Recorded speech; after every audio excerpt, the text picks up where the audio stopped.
ஐயோ மறைச்சு நிற்க போறேன். ஜெபிமா இவனை கூப்பிட்டு நிற்க வை, இவனை கூப்பிட்டு நிற்க வை, இவனை கூப்பிட்டு நிற்க வை, இவனை இவனை இவனை அவனுக்கு காது கேட்கல கவுண்டருங்க.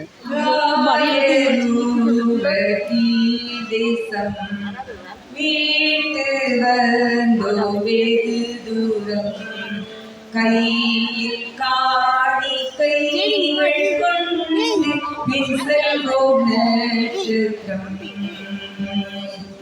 ஓ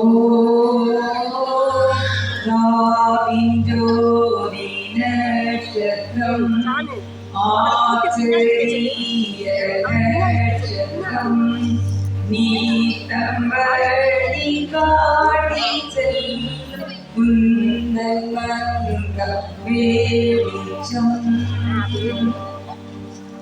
அன்பார்ந்த திருச்சபையரே, ஆண்டவருக்கு அடிமை என்று அர்ப்பணித்த மரியாதைக்கு மகிழ்ச்சியான கிறிஸ்துமஸ்.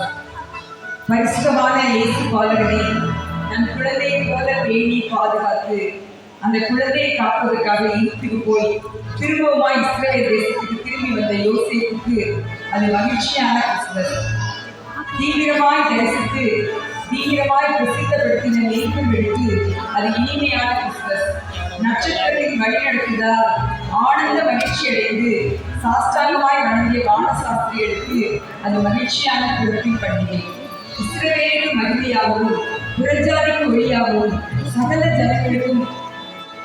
ஜனங்களுக்கும் உள்ள ரட்சணியத்தை தன் கையில் ஏந்திய சிறுவனுக்கு அது மகிழ்ச்சியான பிறப்பின் பண்டிகை.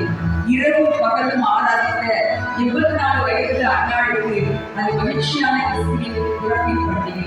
இப்படியாக பல கதாபாத்திரங்களை கொண்ட இந்த கிறிஸ்து பிறப்பின் நிகழ்ச்சியில் நாம் எந்த வகையினர் என்பதை இன்று நாம் தெரிந்து கொள்ள வேண்டும்.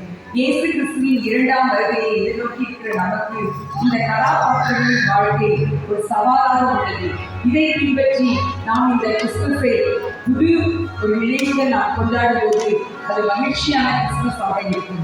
ஆண்டவருடைய பிறப்பை ஏற்றுக்கொள்ள முடியாத ஏரோது ராஜாவுக்கு கலக்கத்தின் கிறிஸ்துமஸ் நமக்கு மகிழ்ச்சியான பண்டிகையா இல்ல கலக்கத்தின் கிறிஸ்துமஸா என்று இன்றே நாம் தெரிவு செய்து கொள்வோம்.